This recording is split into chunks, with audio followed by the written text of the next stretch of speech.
And we're back. Today's conversation is with the inimitable Sean Murphy. Sean is a frigging wild man. Originally from Fort Walton Beach, Sean's photographic journey took him from the Florida Panhandle to Boston, and later to Los Angeles, and from there Sean built up an amazing career shooting iconic bands like Weezer and Tenacious D, and huge commercial clients like Ford, Chevy, Old Navy, PlayStation, Walmart, and Hard Rock, just to name a few. Most recently, Sean's collaborated with Bote Board as their full-time director of photography. Yesterday was a crazy day for both of us, but I was lucky enough to get some time with Sean at the studio, and man, did we have an amazing time. I'll let the conversation do the talking from here, so sit down, strap in, and enjoy my conversation with Sean Murphy.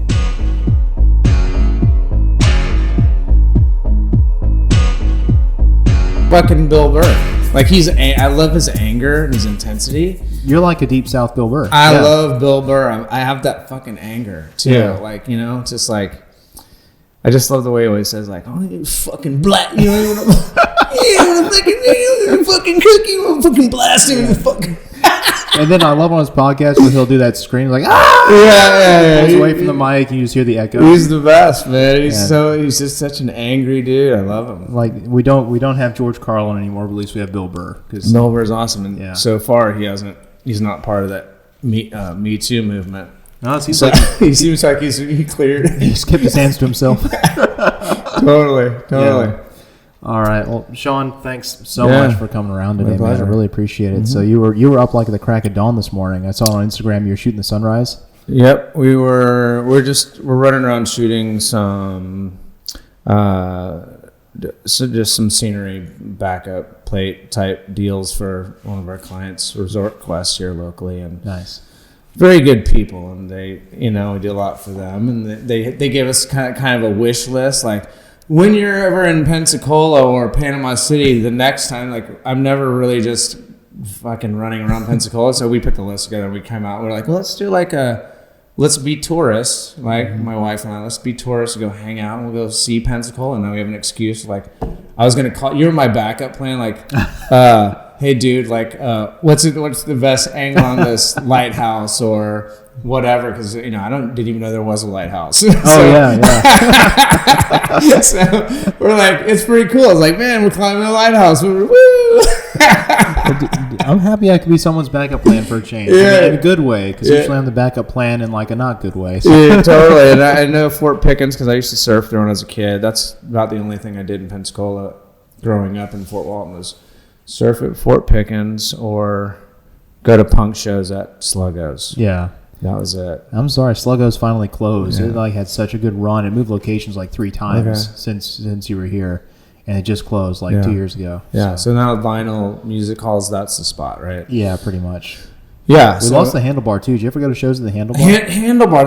That was it. That was the maybe I'm wrong. Maybe it wasn't Sluggo's. Maybe it was a Handlebar because they had the obscure like hardcore. They could handle like the suicidal tendencies type shows that would kind of grace us every now and again. So I'm talking 1986. Yeah. You know, way back when, the 80s. Mm-hmm. Yeah. Because I'm old. The Handlebar's like right down the street. Oh, is it? Yeah, if you like shoot south on Tarragona and just hook a little bit of a left and go south again, it's right there. And they still have all the stickers on the windows. Like, it just closed like a year ago. No shit. And just been sitting vacant with an empty like warehouse lot next to it.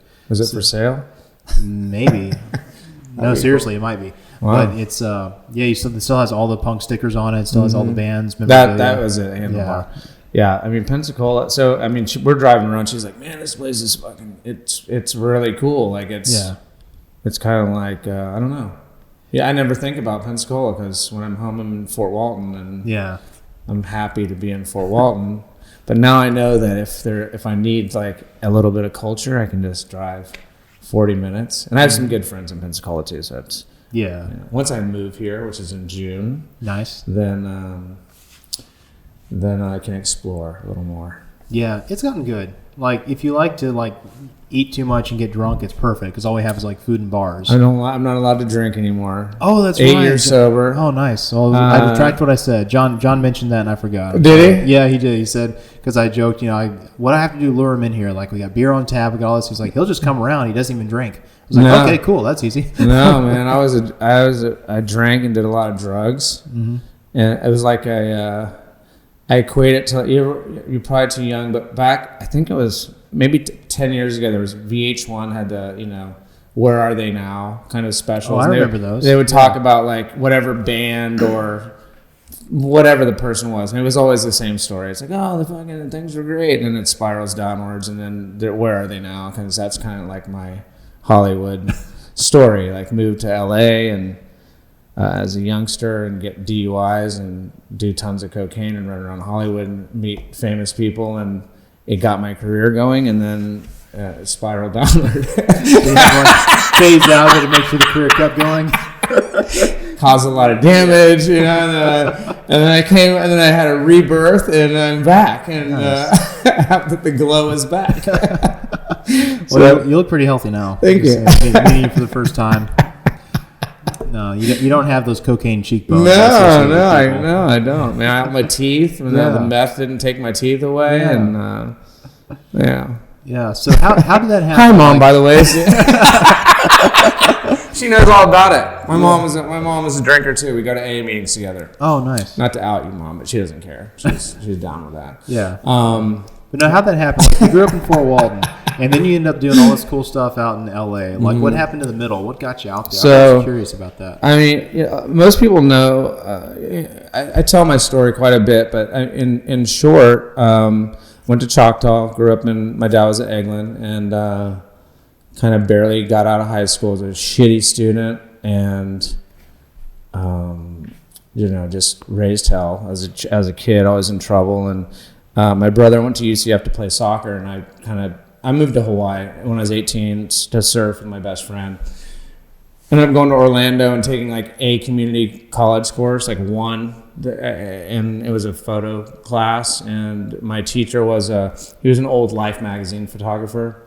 And at the time, I remember his name was Bob Engington. And I remember going in the class and thinking, this dude, he's old. I Googled him like later, like recently, like I was doing like kind of the math. He's like my age now. And I feel like I'm like not old, but I'm 50. And but I felt like he was, to me, I was like, fucking 19. I felt this guy's old, and he was kind of crippled, and his hands were stained from the chemistry, and he was just it reminded me of like Igor or some shit.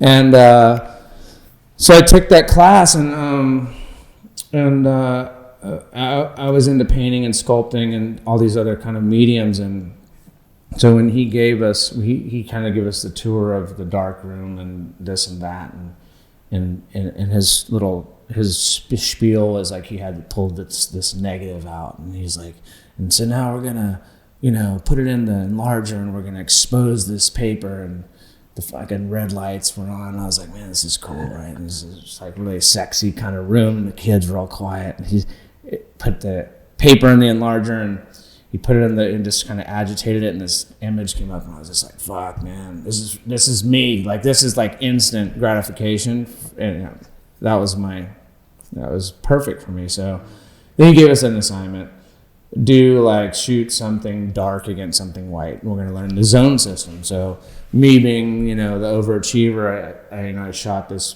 picture of my girlfriend with painted her in a white, like a geisha, crushed all this charcoal up with like a hammer into powder, like a black powder, and I put it in a box, and then I put her head in the box, like face up, and surrounded her face with charcoal, so it was, I could do that was my most, everyone else is like shooting like a fucking White House or something with like a black dog and whatever the thing was.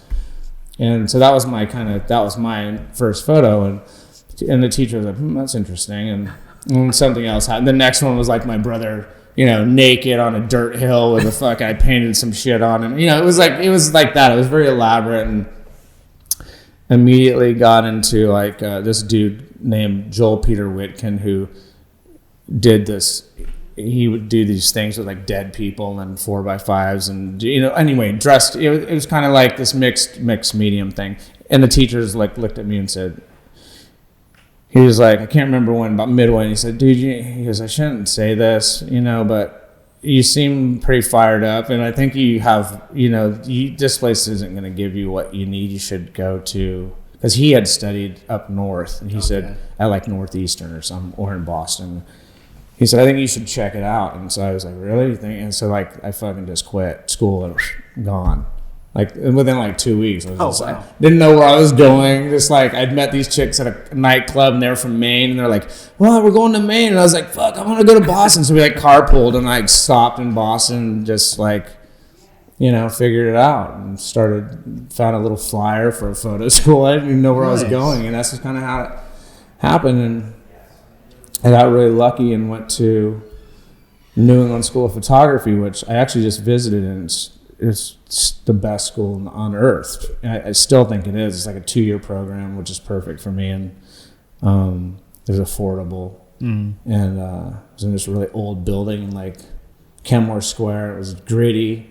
It smelled like fucking chemistry and cigarettes and booze, and like it was across the street from this punk bar called The Rat. And frequently, like, I remember the band The Replacements, one of my favorite bands. So they were playing across the street, and a couple of the guys came into school because they needed to take a piss and went to the bathroom. Shit like that would happen. Yeah. Rick Ocasek from the Cars one day just like wandered up, like, "Hey, what is it? Use a bath." And it was like that old shit you hear about from like the old days, punk, fucking gritty city shit.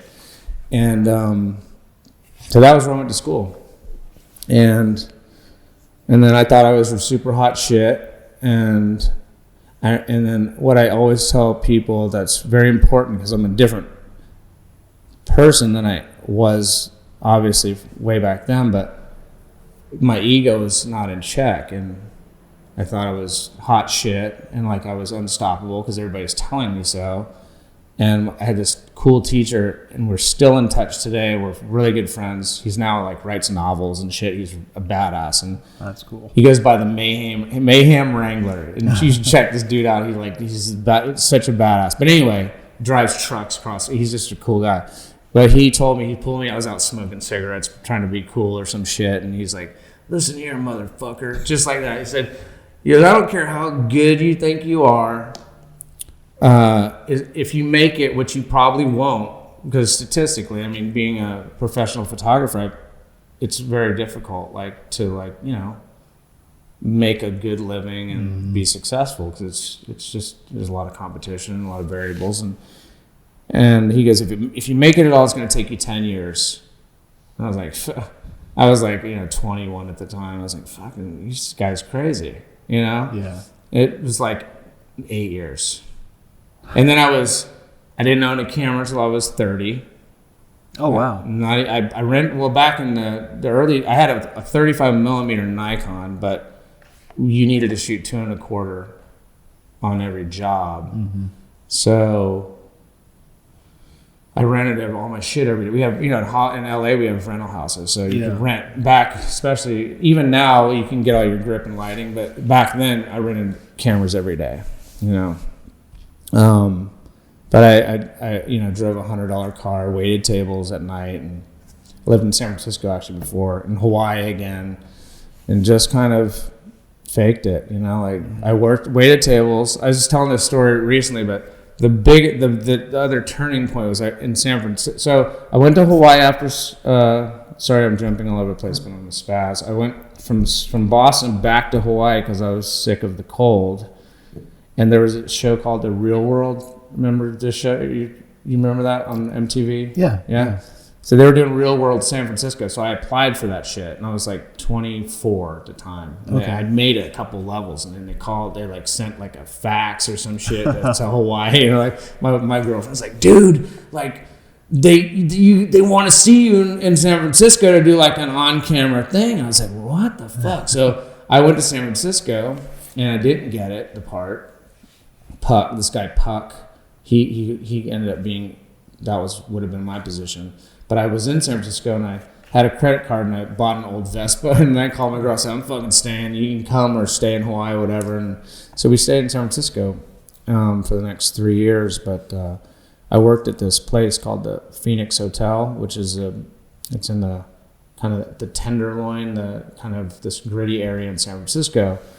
And this hotel, it's still there today. It's where literally every band that comes through the city, every band, I'm talking about like fucking, when I was there, I mean, I met every band that I've ever heard of. All my idols, they all stay there. That is the spot. And it's kind of like this cool motel. If you can picture this 2-story motel, exposed doors, kind of like and they go around a pool. So it's almost like this 2-story hotel that surrounds a pool, and there's a restaurant, and I worked in the restaurant. Okay. And then I used to go to these gay clubs. I was my get down. I'd go, like, I was a party guy, and my girlfriend at the time, we'd go to these clubs, and you would meet like the doormen at these gay clubs or the whoever, and they were always like makeup artists or clothing stylists or whatever.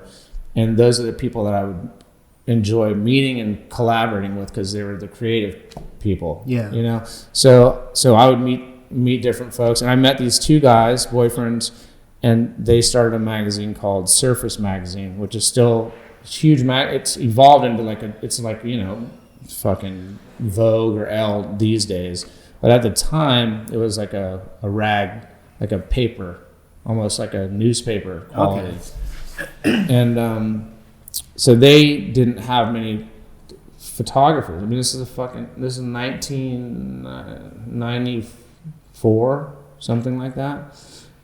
And so they liked me a lot, and they were like, hey. And so they started just giving me Blondie, Nina Hagen, Bauhaus, Tears for Fears. I mean, you name them. The Tricky. The list goes on forever. And I basically shot the whole magazine. Coming from not really having any celebrities in my kind of portfolio to like it was overnight. And then they started giving me people in LA. And once I got to LA, I was like, fuck it, this is the spot. Yeah. Once I got and saw the palm trees and, you know, shooting like Tears for Fears at Chateau Marmont, I was like, fuck. Yeah. I mean, I'm on the 2nd floor, and I'm with this other girl I waited tables with, and we like rented a Mustang and like put a seamless in the Mustang and like took the 101 down to LA, and we're like up in, you know, Roland Orzabaal's room, and we're, you know, I'm shooting him, and we're hanging out, and he's like my fucking idol, because I'm, you know, when I was in junior high school, like, I mean, their music was like, that was it, man. Mm-hmm. So now I'm like hanging out with all my childhood idols, right? Yeah. And it was like a dream come true. So I moved to LA. Like after that move, I was like, fuck. And then I happened to get married around the same time, and so my wife and I moved down to LA and lived in this big loft downtown with another photographer, and I got an agent, and you know, the rest is history.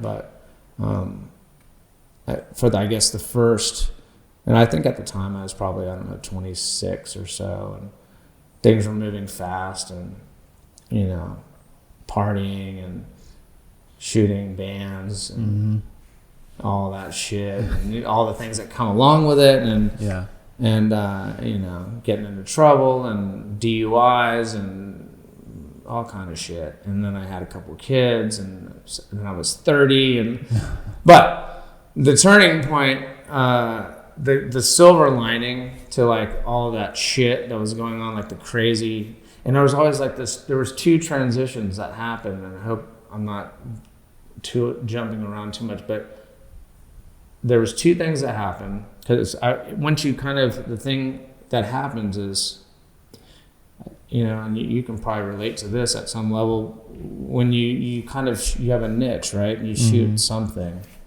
Like I was shooting music and actors or whatever. It's very hard to kind of get out of that.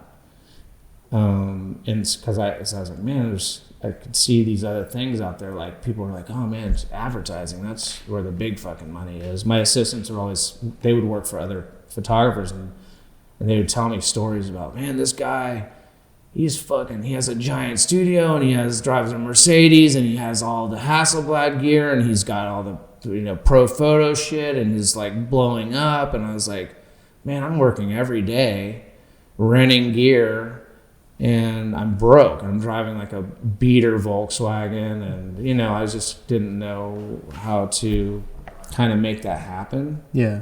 Because you can't really show crazy like pictures of, you know, punk rock bands or whatever you're shooting and segue into like Bank of America or whatever the thing is. So, yeah. So I happened to like there's a photographer that was my best friend at the time. We're still very good friends. His name's Carlos Serrao. I think he's probably today, I would say, not just because he's one of my good friends, he's probably one of the biggest photographers on the planet. Check him out. I mean, this guy is on like 10 other levels than I'll ever be on. He's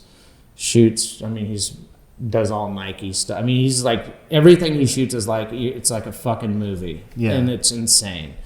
But he started working for this magazine, and it was a fashion magazine. And he's like, hey, Murph, you want to shoot this fashion story we're going to do? And it's going to be like, the theme is like accidents. So I was like, oh, that sounds interesting. So I remember shooting like models, like, you know, fucking tripping out of cars or breaking their nose or having a sunburn or whatever the thing was. And so I did that shoot, and then Getty Images, who I'm sure you know Getty Images, but before they were Getty, they were Tony Stone, and they were from England, and they had just come into Los Angeles. They were looking for photographers for this new stock thing that was starting to happen in the late 90s. And I didn't know anything about it, but the chick that one of the girls had seen that fashion spread and was called me in. And so I met these English people, and they're like, hey, man, you know, we're looking for photographers, and we're doing this thing. Explain it to me. Like, we're going to pay you like $2,000 a shoot, and we're going to give you like we're going to produce it, give you a concept and help you like, you know, get all the shit together. Yeah. And then you shoot it, and we'll then give you 10% of all the sales moving forward after the shoot, wherever we sell photos. And I was like, oh, that's pretty interesting. And then I can build my advertising book, because it'll give me like this cool content that I would never think about. So that was kind of the start of giving me the deal in advertising. But the big one for me, which was the magic bullet, was I got sober, and I had like 8 months sober. That was a good one. And it's like this, and then I get this call from like, I think Rolling Stone. They want me to shoot Slayer, the band Slayer. Oh wow! But they want me to take them to the Kings game, like a hockey game. I've never been to a hockey game. I was like, fuck it, you know, let's do this. And so I drove that shitty Volkswagen to Santa Monica. And in LA, it's kind of like, when I just moved there, I didn't really know all the ways around. I just knew like, well, fucking Santa Monica, it goes all the way to the beach and all the way through Hollywood, and I lived in the valley, so you could like take kind of through this canyon and then down Santa Monica, and eventually I would hit their record label. But it's really far. Yeah. But in my mind, because this is before cell phones and GPSs, we had to look on maps. Right. So anyway, I get to the record label, and there's a limo, and they're like, hey, Sean, I'm so-and-so, I'm their manager. Sit in the limo where they have to do a phone interview. They'll be out in like no time. So I get in the limo. There's like a fucking bottle of vodka like on this lit, like glowing table thing. Like it's like Jesus. I'm like, holy shit. Like I'm just sitting there. It's me and the bottle of vodka, and like I'm shooting Slayer, and somehow I talked myself into like, let's just chug half of that. Oh God. So I did that. Then, you know, went into this blackout throughout the night. We went to the Kings game. I had borrowed my friend Carlos's Pentax 6x7 camera because I didn't own a medium format, so I had his gear. And we're at the Kings game, and somebody scored. The Kings scored a goal, or what do you call it? I don't even know. They scored a point or something, and I turned around. And the shutter speed was a little slow, like a 30th or something. And I turned up around right as the band Slayer was, and the whole stadium was like jumping up, and it was like this cool like panning shot of like everyone was in focus, but there was movement of the, you know, blah blah. So then I get out of there, I black out, I get in my Volkswagen. All of a sudden, I'm like on an episode of Cops. My shirt's off, my shoes are gone somewhere. I'm in this shitty Volkswagen. I'm driving on the sidewalk in West Hollywood somewhere in a blackout. And I get arrested, and it's a whole thing. And I go to jail for like 2 or 3 days, whatever. And I lose my license for a year. It's bad. And immediately back in the AA, and you know, I'm walking now. I'm like fucking walking around the valley with like a portfolio. I mean, it doesn't get much worse, you know, as a photographer, and or anybody for that matter. But to do business, you know, as a photographer with no car, and so my year's almost up, and I'm in it's the summer, and the phone rings. It's my agent. And she goes, "Dude, you're not gonna believe this shit." And I go, "Well, what's happening?" And she goes, just got a call from this ad agency in Austin, and the girl, the art director, was at a hair salon, and she was looking through a magazine and saw a picture that you shot of Slayer jumping in the air like fans. So they didn't know. You'd say it was Slayer. They just liked the motion, and they go. And they have it's a Visa campaign for the Super Bowl, and they want you to fucking recreate that shit. And I was like, oh my god! So, in a weird twist of fate, like my downfall also was my moment of like the whole turnaround for like my first big ad campaign was based off of that DUI. Oh, wow. So, I mean, I don't know. It's kind of cool. That's really cool. I mean, man, that's so crazy that like that one night. I mean, I can't even imagine chugging that much vodka at once. Like, yeah, I do a lot of work for Old Hickory Whiskey Bar here in Pensacola, and that's usually like I've got my camera, my flash, 50 millimeter on the camera, so I can use one hand, shot of whiskey in the other hand. Yep. I can't imagine chugging that much before a shoot, though.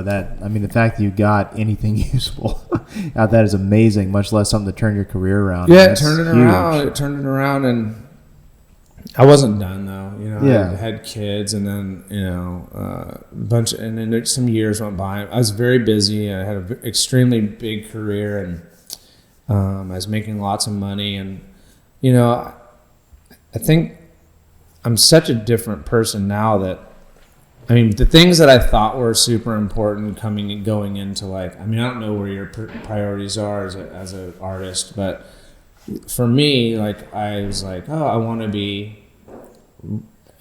be like Annie Leibovitz or, you know, somebody like that just did like really cool character portraits. But I wanted to be famous, and I wanted to make a lot of money.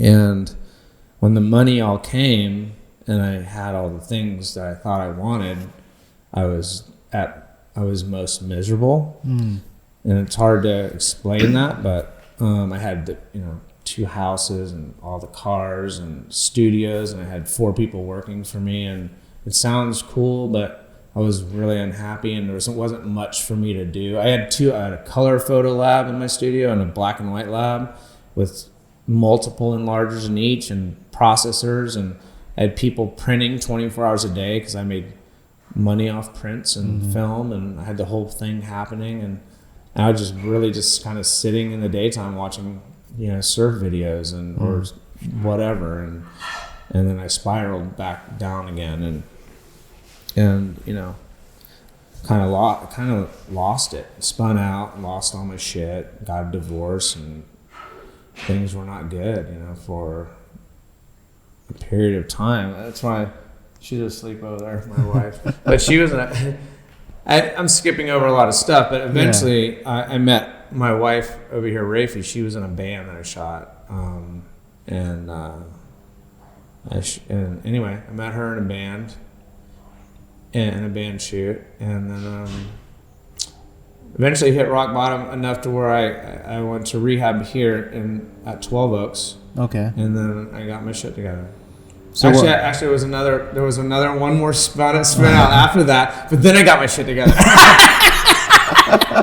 It's not supposed to be a straight line. No, it wasn't totally not a straight line. But I mean, you know, life is really hard, man. It's like, and I think that what works for me maybe doesn't work for everybody because I'm super transparent. I talk about it a lot because sometimes it freaks people out. Like I'll meet people pretty quick, and somehow they'll find out my story pretty quickly. I prefer it that way. That way it just gets it out of the way, and we can,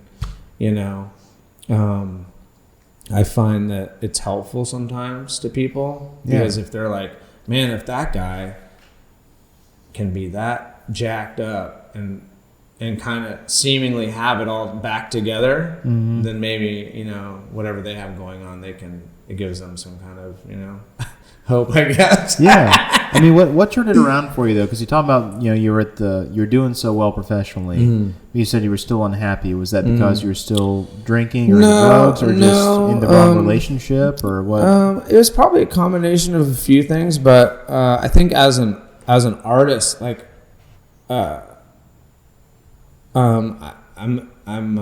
was very uncomfortable in my skin, and I don't know how to describe that other than I'm a kind of person that needs to be of use, and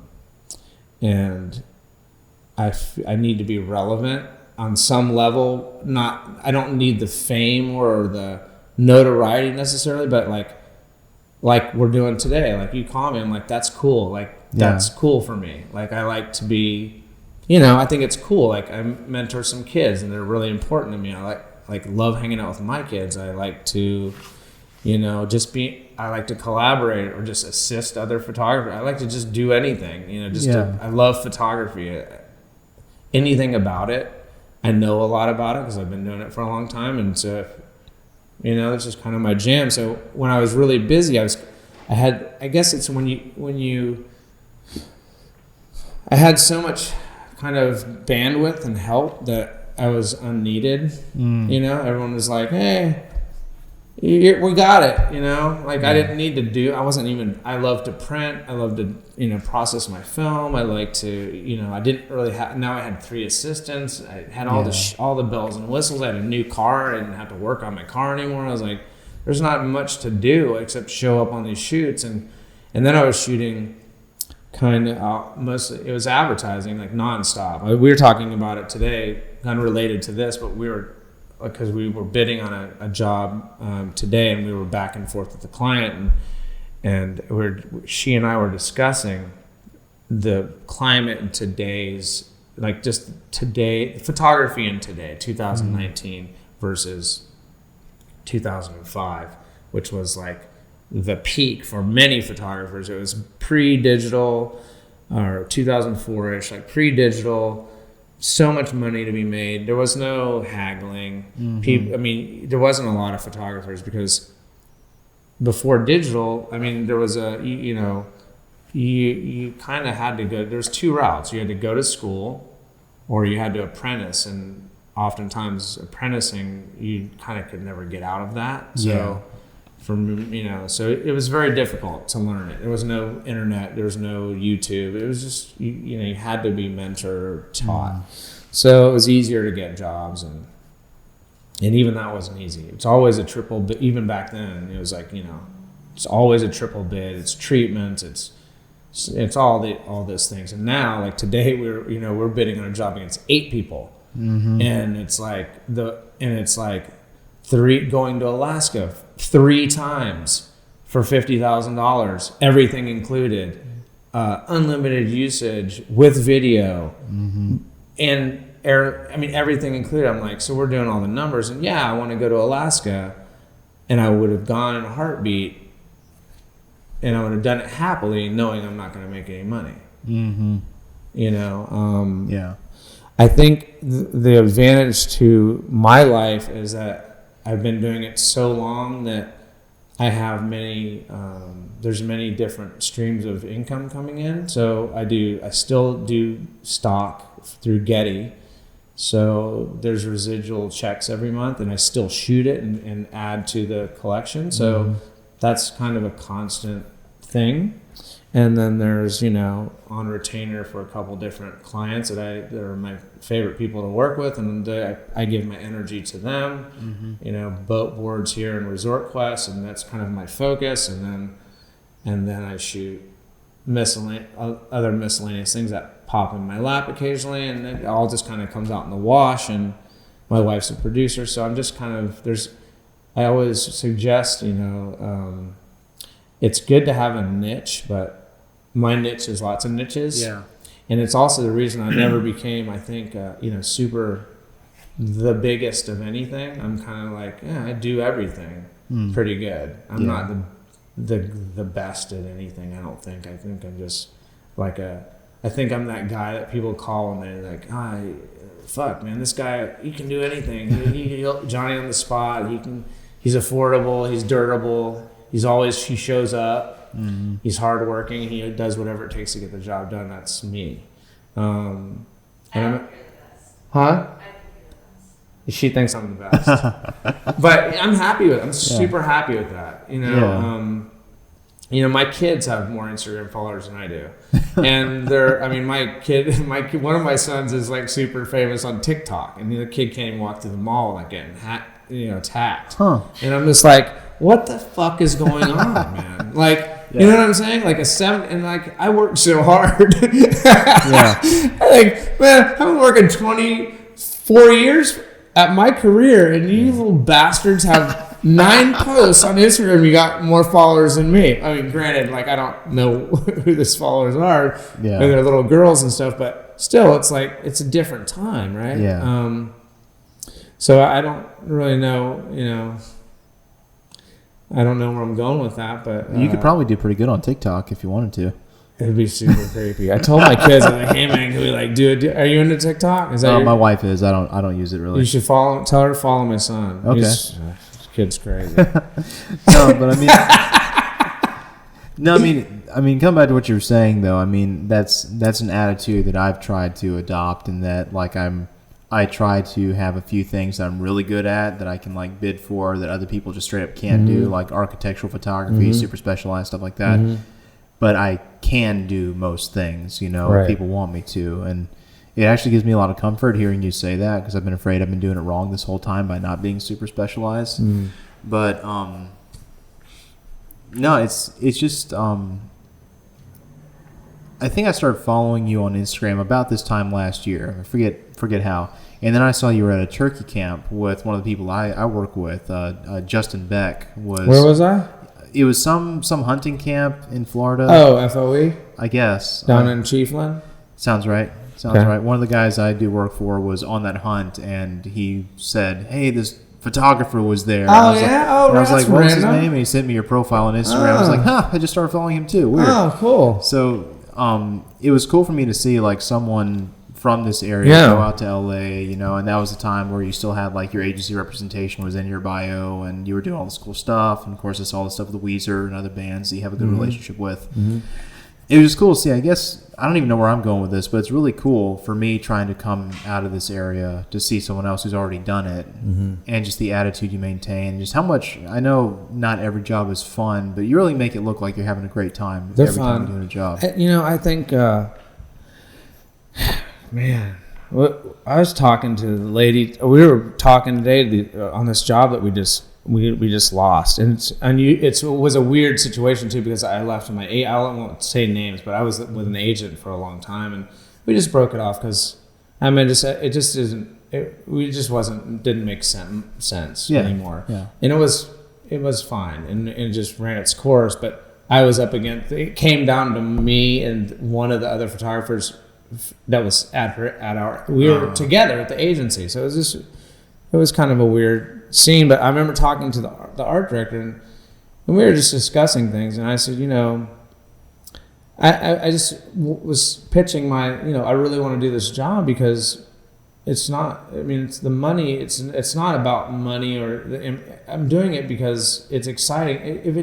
If it's not exciting, and if I'm ever doing this job just for a paycheck, that's not interesting to me. Yeah. And then it scares me because I'm like, that's the worst. I've done that, and it doesn't make me. I'm not inspired by it, and I don't think I just don't think it doesn't feel good to me.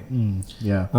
So when I spun out the final time, and Rafi talks about it frequently too.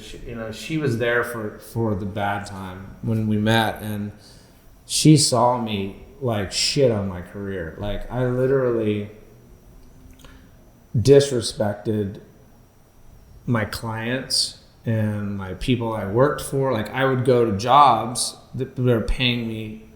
I mean, my main assistant, he tells me later, he's like, man, I wanted to fucking like, he goes, I hated you. Like, I would just go to work and, you know, either be high or drinking or whatever I was doing, or hungover, or both, and just thinking the jobs were never going to end. Like, I could just kind of walk through them. I was that special. Like, everyone will just kind of watch me and help me and get me through my shoot. And I mean, it's as easy. I'm just shooting, you know, whatever it is I was shooting. I was just, you know, it was just going through the motions, really.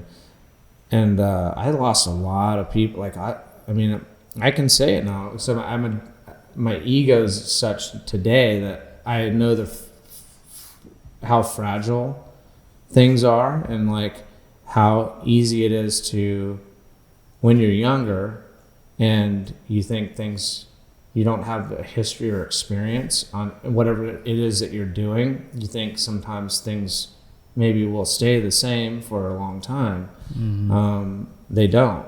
Yeah. And there's always 1,000 other kids right behind you that will stab you for the shit you have, and they're really talented, and they're not on drugs, and they're, you know, whatever the thing is. So I literally lost everything, and I remember Rafi and I was sober. I had, like, I don't know, a year or something, and I mean, I think I was probably in tears, crying, like, saying to her, like, I think I had to be a welder or something.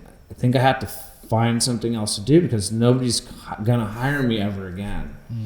And I didn't work for a really long time. And I remember saying, like, if I ever get another job, free, whatever, if $20, I will treat every job the same, with utmost respect, and, like, you know, just the 110% Sean, and on every job for the rest of I will never take anything for granted, because I mean, until you lose it all, having it all, and seeing how easy it can go away, and then being, like, kind of destitute in, like, this shitty warehouse that I live in, and, like, it's all going away, and I'm like, what the fuck am I gonna do? Like, I didn't go to college. I mean, this shit got real. And in tears, like, as a 38-year-old man, like, fuck, man, it's scary. So, you know, a job, I can't remember the turnaround, but I lost a lot of friends too. And, you know, nobody trusts you when you're a drug addict or whatever. You know, you're a liar and a cheat and all those things. And it took years for shit to, like, for people to go, oh, yeah, I see he's, you know. Yeah. They're hearing about, Hollywood, LA is small. It's like here. It's like, you know every photographer in Pensacola. I know every photographer in LA. Like, it's a small crew. Yeah. And all the clients and everybody knows each other. And Rafi said the other day, she's like, dude, because it's popping now. Like, now it's the best. My life is the best it's ever been in my whole career. Not based on money, but just quality of work, and the type of work, and long-standing relationships with clients and friends, and collaborations, and just the cool people that I'm meeting, and, like, people like to hang out with me because I'm reliable, and I'm not. It's cool. Like, feel really good. Like, it's really awesome. Like, you call me, like, hey man, you want to? Fuck yeah, I want to come in. Or I, like, this kid I mentor, John, like, kid calls me, like, every other day, hey pops, hey, that's cool, right? Like, because when you're on crystal meth, you don't have kids calling you, like, looking for a mentor. Like, you don't have anything. You're a fucking piece of shit. So life is good, you know what I mean? Like, so we're moving back, and I couldn't be it's cool because the timing is good. Like, I'm meeting all these really talented, there's so much to me talented people here too, doing really cool things with progressive thinking, and it's still a small town. Listen, it's the world's gotten smaller, and you don't need to be, and you no longer need to be. It's cool to be in a big city. Don't get me wrong, because I was just telling you before we started this, I'm panicking because in LA, like at the drop of a hat, you could be literally like involved in a photo shoot that resembles a Fellini movie, and people are just doing it for the sake of doing cool shit all the time, and it's not. Nothing's really based on. Money comes. I mean, I'm making it sound like everything's always just free and fun. Like money comes, but 1 out of 10 shoots for me is a paying thing, and the rest are just fun, cool things. Yeah.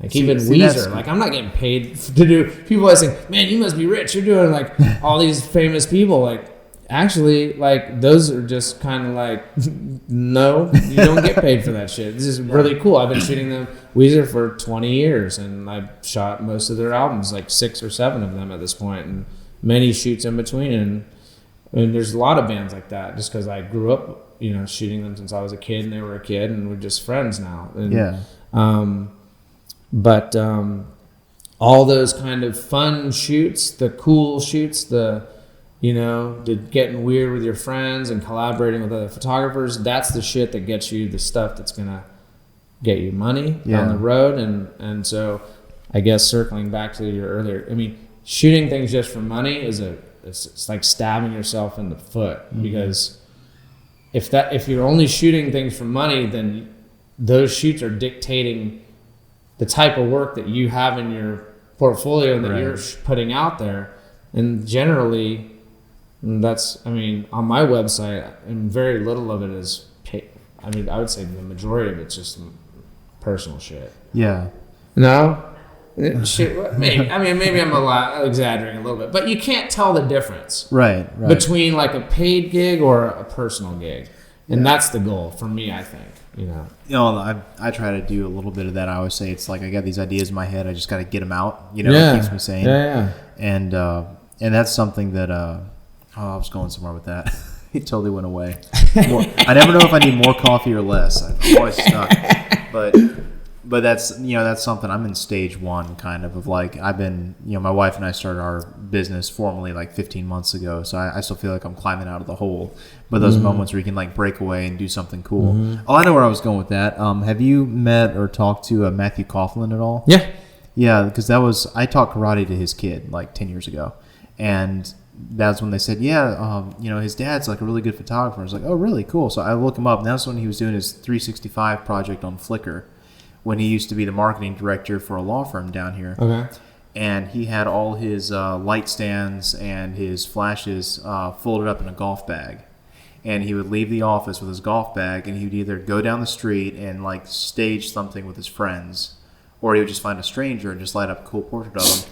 And he did like at least 2/3 of the year. It was a 365 project. He missed a few days, but he had over 200 amazing portraits at the end of it. And that was the inflection point where after that his career just blew up, and he just, he left the law firm and he started working under his own name. Then he got agency representation and just been doing cool stuff ever since. He was doing stuff for Oakley and for ESPN Magazine. He just revealed something the other day that he shot for the Jets. Just cool stuff. Like people coming out of here, like that's big. Like to me, people like you and Matthew, y'all are like celebrities. Like given the choice between sitting down having a burger with you or a burger with Brad Pitt, I'd rather hang out with you any day of the week, because like that's relevant to me. It's really cool to see. And what you're saying about that non-paid work, kind of like stoking your creative fire and showing what you can do, not just what you're getting paid to do. I mean, that's cool that you can make that happen so much, because that's what I'm struggling to do right now, is balance it out, and because I'm just trying to like keep the rent paid, keep the lights on.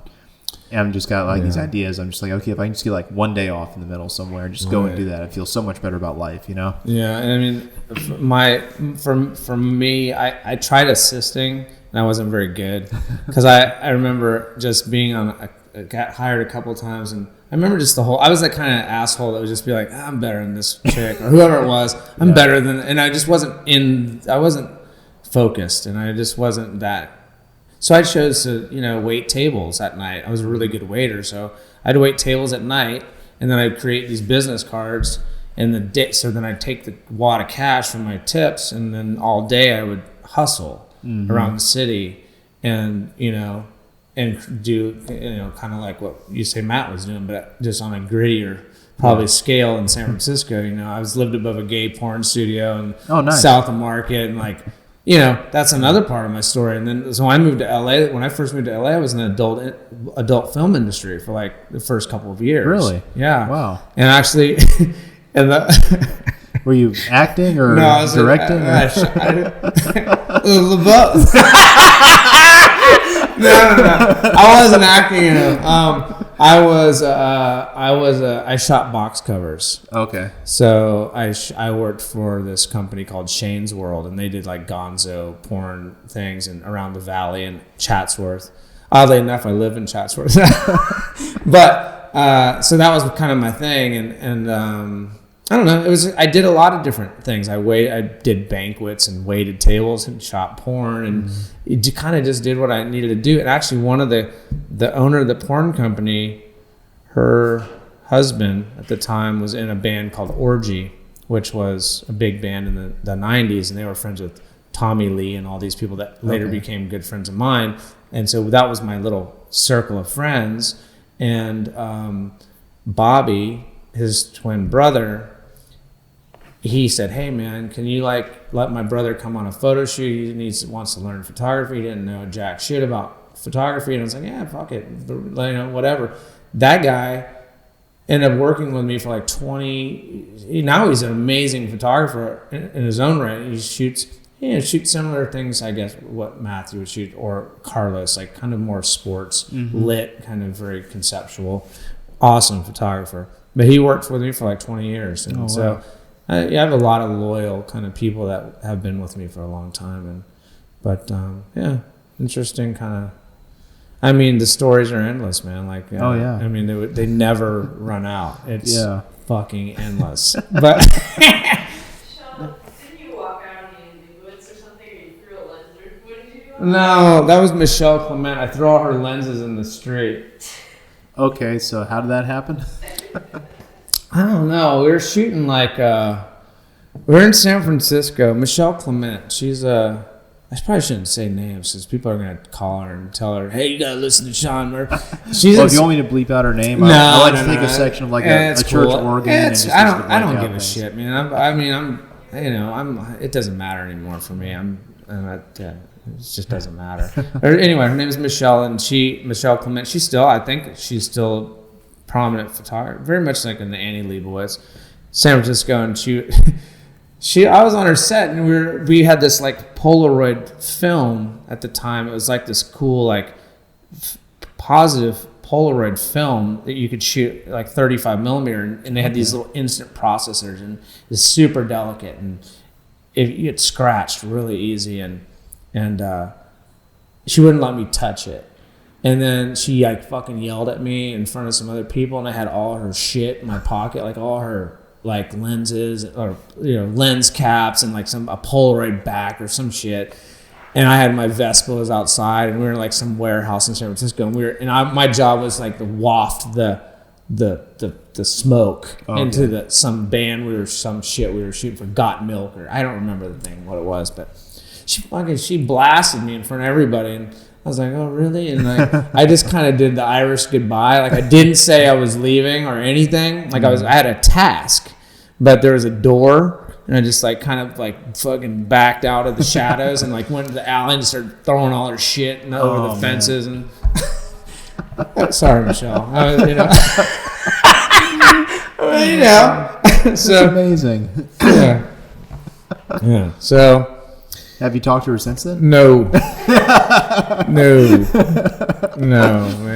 There's a gazillion. I mean, it's just you'll hear more now that we know each other. But each time we meet, every person you're around with, they'll say, "Yeah, tell them the one story." There's a gazillion. Tell them about the cocaine overdose with the chick from Poison Ivy, like trying to give you. I mean, it's like it's fucking endless, dude.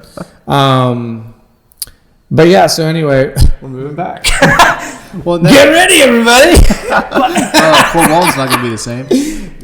Believe me, they won't even notice me in the neighborhood we're living in. Well, that's something I wanted to ask about. I know I was watching that video that you did with Bote Board. That was called "Simmer Down," where they just did a little profile on you. Yeah. And it was a really great video. But you built up this really cool place you called the Compound. Yep. Out in L.A. That was in L.A. Yep. And are you kind of bringing like that? Are you rebuilding that here? Because now you're gonna have your own studio area, but are you gonna like rebuild like your home compound as well? Or are you kind of moving on to so basically So we had the compound in Los Angeles, which was it's in Canoga Park, and it was like it was I don't know what it used to be, but it was kind of like an old medical building. And then it was like a concrete pumping factory or some shit. And after rehab, the landlords over there they offered it to me because I had this little studio next door, and they go, hey, they were smoking cigarettes. I was like, hey man, you want to fucking rent our place? And I was like, what is it? Like I looked in there, it was just looked like I don't know, it looked like 1,000 people had been smoking cigarettes for 1,000,000 years in there. just asbestos, just smoke stained asbestos. The best way to describe it. Yeah. And just a shit show. People described it as like, it looked like a giant truck of shit, like trash, backed up and dumped it out, and it just fell into the form of my place. So I said, hey, Rafi, come check this out. I think we could. I mean, the front door, it had a piece of plexiglass. You could just walk in. There was no locks. I mean, nothing. So she's like, fuck that. She moved back to Detroit for a year, and I moved into this place. I was telling somebody yesterday, I was showing him my compound here, and I was like, oh my God, I was freaking out. I was like, man, this is like, there's the framing's all up inside. It's this really big, cool building, and it's like my dream spot. Anyway, there was like cold and hot water things and like pipes and like proper electricity. I was like, man, for a year I used to like wash dishes behind a cement mixer in a hose, and I showered out there too. Like I showered it with a hose in a parking lot behind cement pumps for a fucking year. We never did get an indoor shower there. No, we never had an indoor shower. I just kind of jimmy rigged. I took a toilet out of a closet and turned that into like a something, and then I ran some hot water shit through like a roof and into the back parking lot and made like it looked cool. It was pretty interesting. No, it looked awesome. Like I saw when it was done. It was done. Even done was like it was crazy, but it was super creative space, and like it was that could only happen one time in a lifetime. It was it was magical. I raised my kids in there. I mean, it was a magical spot, but it was rough living. Yeah, for sure. There's no windows. It was rough. It was like I don't know. And it wasn't cheap either. It was like $3,000 a month to like shower in a parking lot. And it had like this sliding fences with Constantine barbed wire. That was in the video. I put couches on the roof for the gangbangers in my neighborhood because they used my roof as a watch point at night. They had people I heard walking on the roof, so I figured out it was what's the name of that gang in our neighborhood? Alabama Street Gang. And so How lucky is that you got them after moving from Florida? Right. But they're a big gang. And in that neighborhood, it's all Hispanic gang, mostly gang members. But we got along with them really well. We lived for 8 years in harmony. It was amazing. So to answer your question, so we had been looking for a building in Fort Walton. I grew up there as well, and I thought about we were discussing let's move out to maybe Santa Rosa area and maybe live in the woods or something. And then as I thought about it and time went on, I was like, I don't know. I just felt like it would be cooler and more authentic for me to return to my hometown and not I've made it and now I'm gonna move close to my hometown, but in the bougie area, right? I don't know. Just for me, it felt like I'm kind of like a blue. I consider myself a blue collar, photographer. I'm the opposite of fancy. So I thought I'll just move into Fort Walton. And so we started looking at buildings, and we struggled. It's not like Pensacola. This place, every corner is just really cool, old buildings, and your building and. This shit doesn't exist in Fort Walton. There was literally 4 buildings that met the kind of space that I wanted. A friend of ours was a realtor, and he had this. It's an old dance studio, kind of. If you know Fort Walton, it's by Robinson's Cruise Through. Okay. Behind the Greyhound bus station. You know how they always say like the shitty neighborhood is always the number streets. Oh yeah. You know, like you're like when you're in LA, it's like you're getting into like South Central. It's like, oh, where you at? Oh, I'm like 112th Street and Crenshaw, wherever. And it's like, oh, shit's dodgy. So we're like on 3rd Street. It's nothing any sketchier than where we live in LA. It's and the people are really cool, but it's just gritty enough. And anyway, we bought a building and we gutted it, and we're making that compound, but it's from scratch. So it's done well. Yeah. It has like showers, and it's got really cool, a big shooting space and vaulted ceilings, and it's a pretty good piece of property. And it's close to all the friends I went to high school with back in that neighborhood. And so I think it's just going to be like a cool, I think it's going to be an inspirational, cool spot to like everyone to just kind of do cool shit. Yeah. Which was what we had in LA. Like it was always I lived in that neighborhood, and it's like every day there was some cool thing happening. Like you just always have to have your cameras on the table with shit ready to rock, because things were popping all the time. And for me, I need it to be like that. Mm-hmm. If my camera's in the fucking camera case, then somebody's dead or something happened. This shit doesn't. I mean, you open my car right now, the shit's everywhere. Yeah. Like if it's. Tell people that on the radio. I mean, whatever. Come steal my shit. I don't. Whatever. If you need it more than me. Come steal it. But it's always just on the thing, ready to rock. Yeah. Ready to roll. Because if you're not, you don't have your camera on you.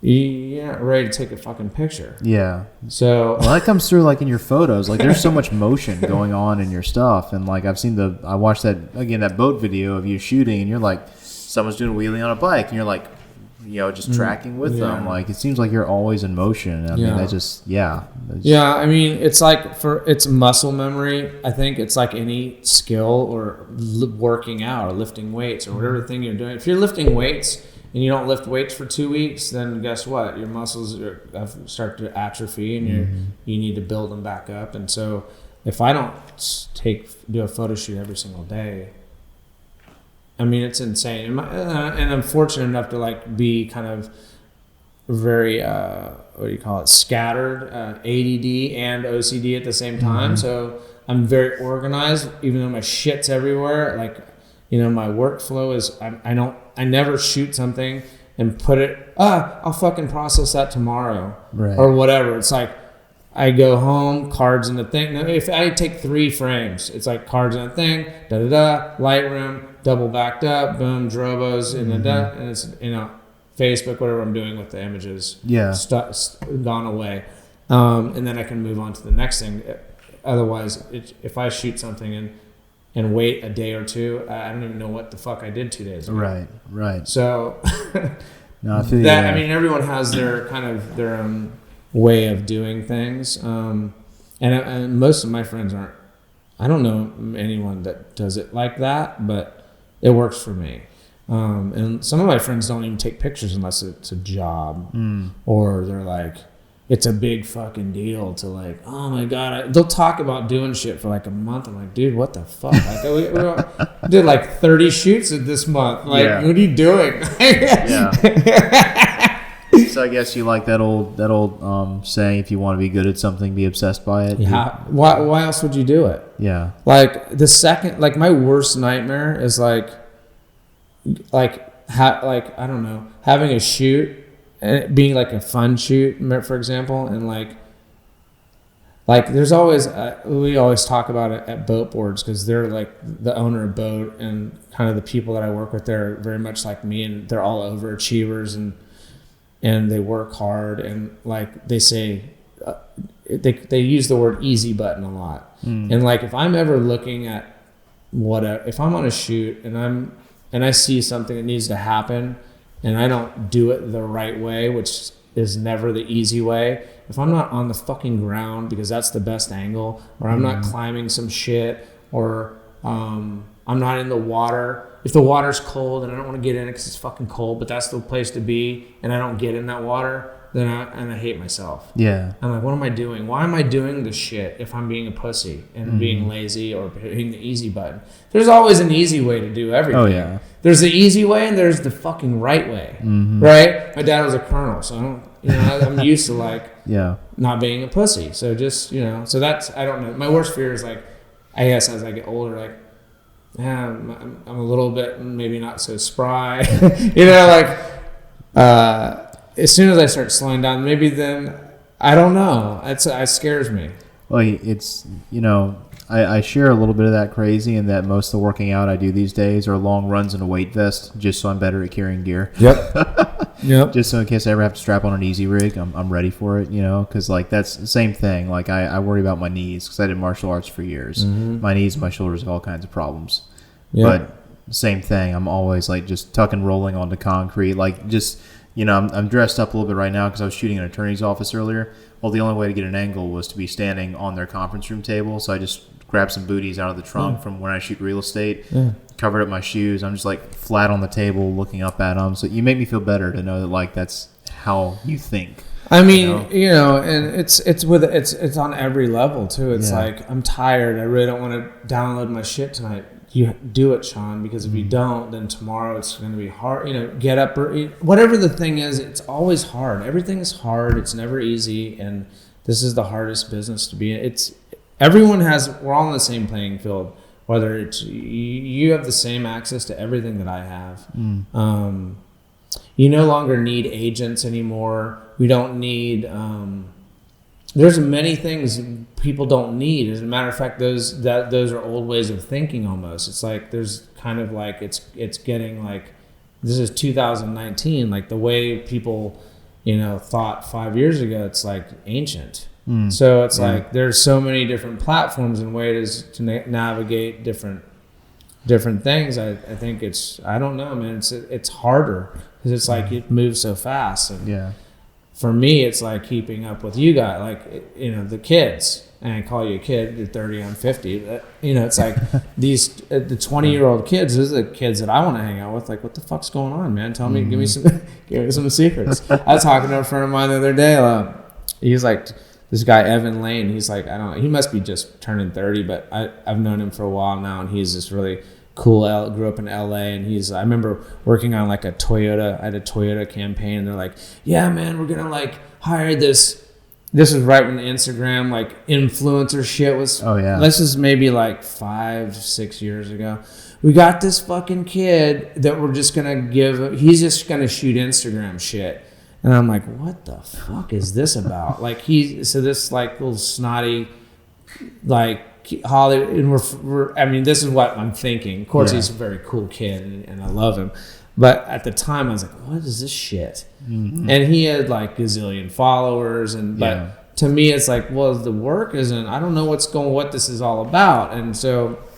But anyway, I texted him. We talked 2 days ago. I'm like, dude, give me some fucking tips, because I'm so busy. I can't be on. I'm so busy every day shooting. Like I don't have time to like dick around on. I don't know. I can't do it. And so give me some tips, man. Help me. He's like, oh man, I can't even keep up with it anymore. So it's like this whole like fast moving, universe. And my wife, she's a producer, and she's like, I fucking hate dealing with this. I'm like, well, we have to. And it's like, just do it for a few more years, and we can just be real. We can own property, and like I can maybe teach, and we can collect rent checks and chill. But for the time being, you have to like keep up with that shit. And so I don't know, man.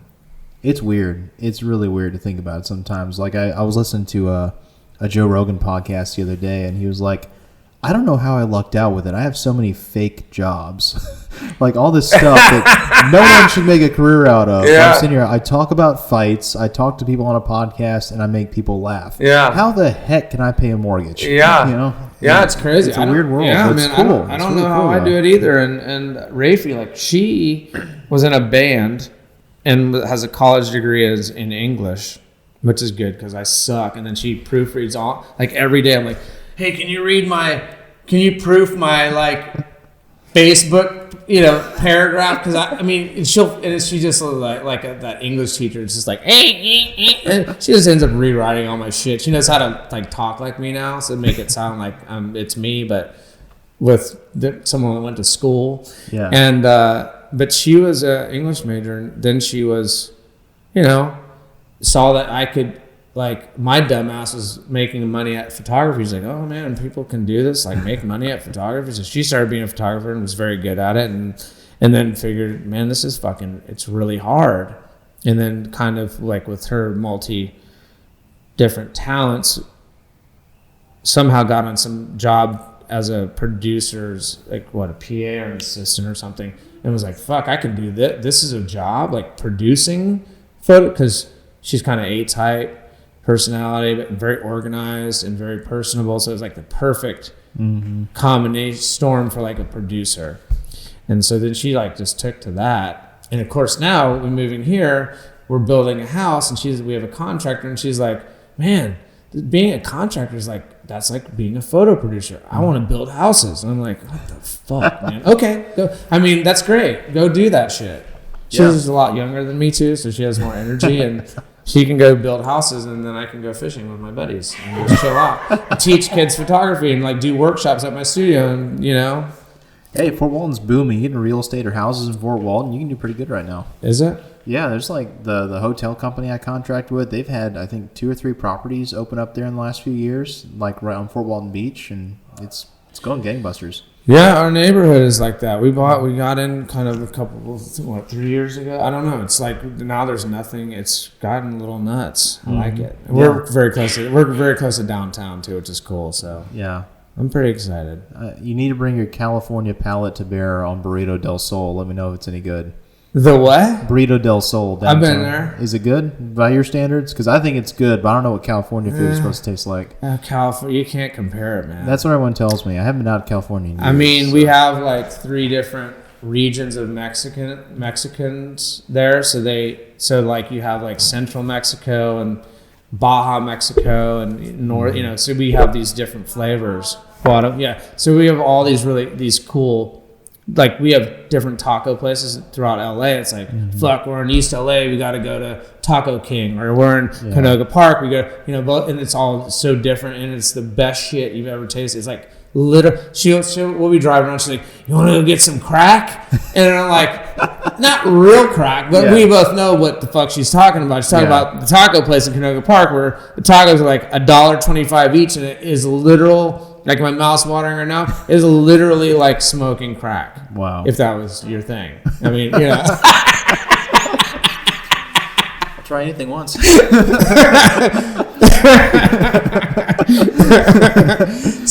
Burrito del Sol is, I mean, I don't know. It's all right, I guess, Yeah. That's the only bummer about, I think y'all here in Pensacola, I've noticed there's a lot of cool foodie type spots, It's come a long way. Like, most of my friends in town are like industry of some sort, chefs, bartenders, stuff like that, and there's a pretty good scene right now. Like, a lot of people just doing cool stuff.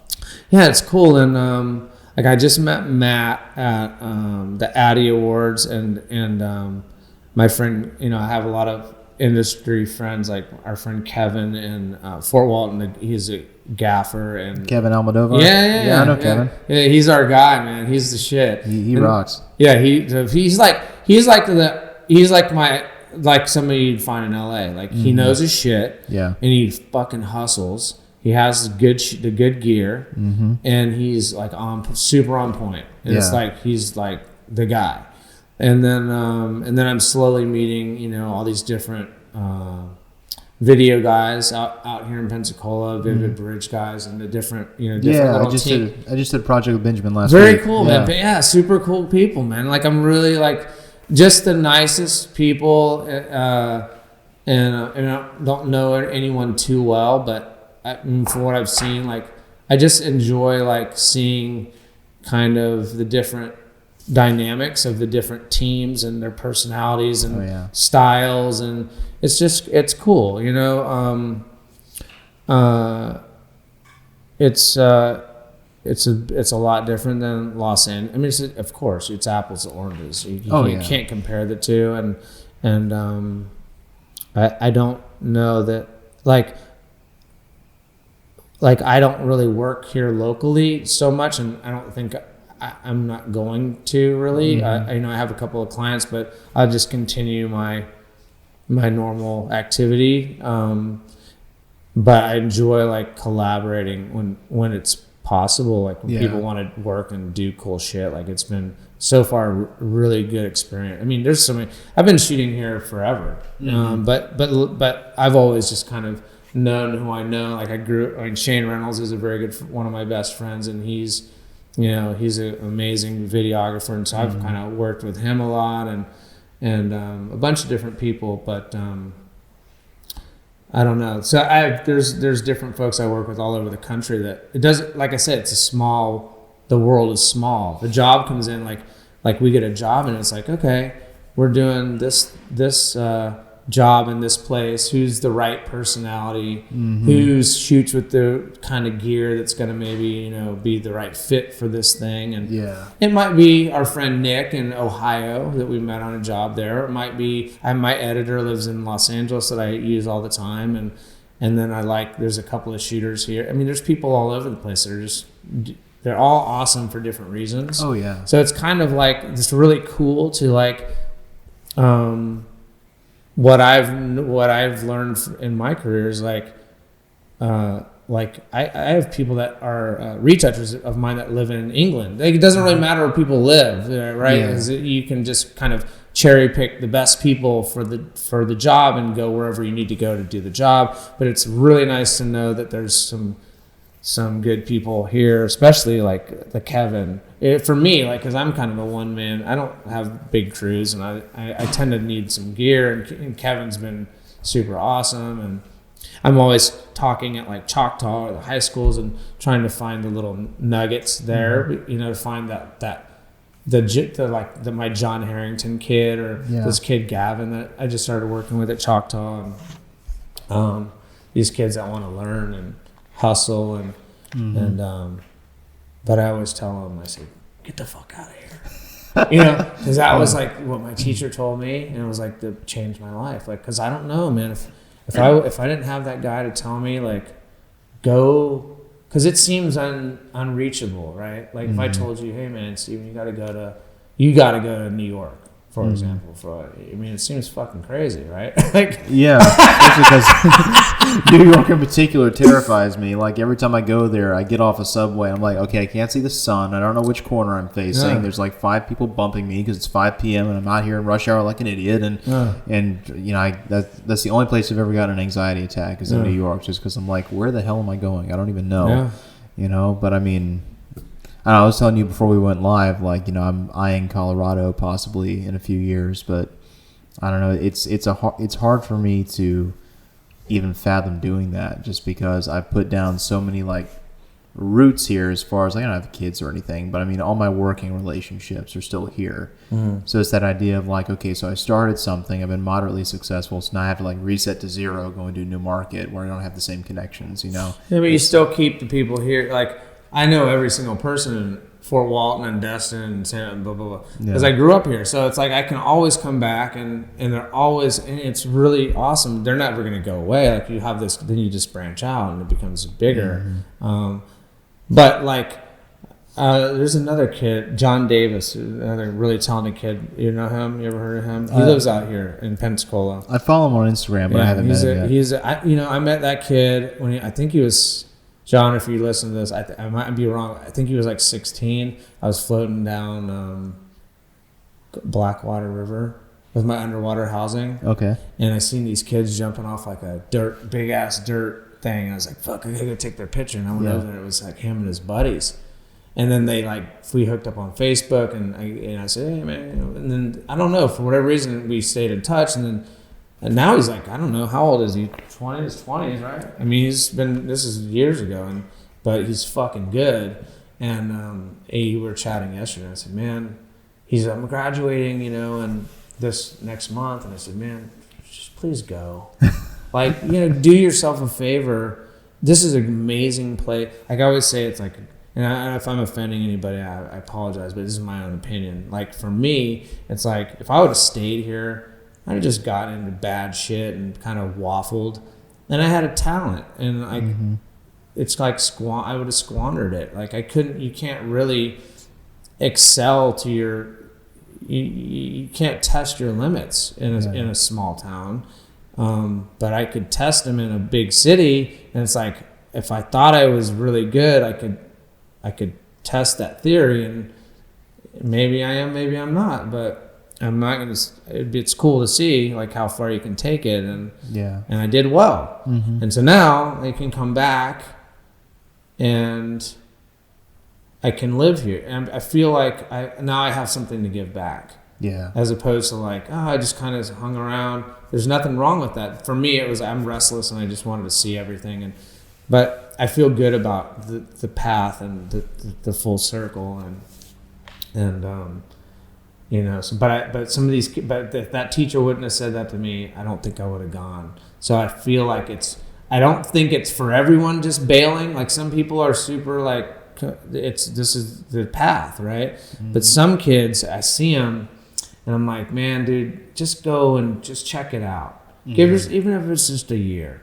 Just like assist a bunch of photographers in Los Angeles and just see how they work and like work with all these different people and see all their styles and how they do things, and then just come back and then you've learned some shit. You've like, you know, cut your teeth, so to speak, and you come back and you can apply that to, you know, bring your kind of new vision back to the Panhandle, and that's how things evolve, right? Mm-hmm.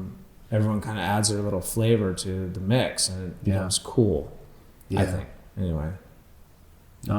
Who knows? It worked out for you. Who knows? Oh, man. Cool. Well, Sean, it's... talked too long, huh? Well, it's been a little bit over an hour, and I got to get back to that attorney's office to finish. But, Sean, I can't thank you enough for carving some time out to do this. I really do appreciate it. My pleasure, man. We'll talk soon. Yeah, it sounds awesome. I'm in your world now, buddy. I'm happy about that. Let's get weird. I'm down. Let's go. All right. Thanks, man. Yep. Be grateful. Be humble. Be grateful. Be humble. Be grateful. Be humble. Be grateful. Be humble.